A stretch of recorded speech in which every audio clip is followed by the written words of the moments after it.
नाशिकच्या गोदावरी खोऱ्यातील दारणा, गंगापूर आणि कडवा या धरणातून पाण्याचा विसर्ग सुरू आहे। त्यामुळे नांदूर मध्यमेश्वर धरणाच्या 8 दरवाजातून 45,765 क्युसेकने पाण्याचा विसर्ग सुरू आहे। तसंच नागरिकांनी नदीकाठी जाऊ नये असा इशारा देखील प्रशासनाने दिला।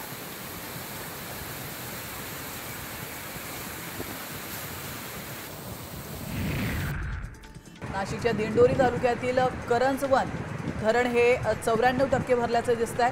धरणामध्ये 700 क्युसेकने पाण्याचा विसर्ग सुरू आहे। यामुळे आता येवला, मनमाडसह निफाड, नाशिकच्या पूर्व भागाचा पिण्याच्या पाण्याचा प्रश्न मात्र सुटला।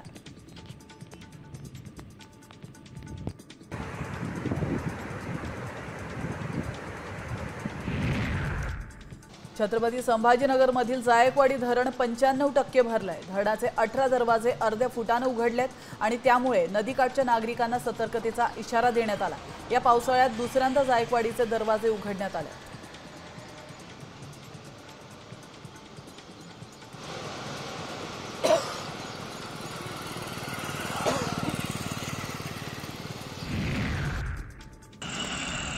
उजनी धरणात पाण्याची आवक वाढली आहे। उजनीतून भीमा नदीत 1,30,000 क्युसेकने विसर्ग सुरू आहे।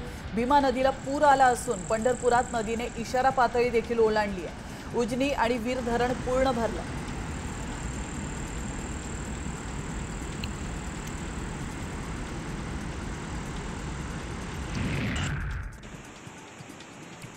तर भंडाऱ्याच्या गोसेखुर्द धरणाच्या पाणलोट क्षेत्रामध्ये अतिवृष्टी झाली आहे। त्यामुळे गोसेखुर्द धरणाचे 33 पैकी 2 दरवाजे 1 मीटरने तर 31 दरवाजे अर्धा मीटरने उघडण्यात आले। यातून 1,41,859 क्युसेकने पाण्याचा विसर्ग सुरू आहे।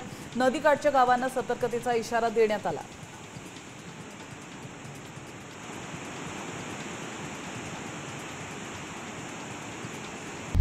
आता isakal.com आहे देशातील नंबर 1 ची मराठी न्यूज वेबसाईट। प्रत्येक अपडेटसाठी isakal.com ला नक्की भेट द्या।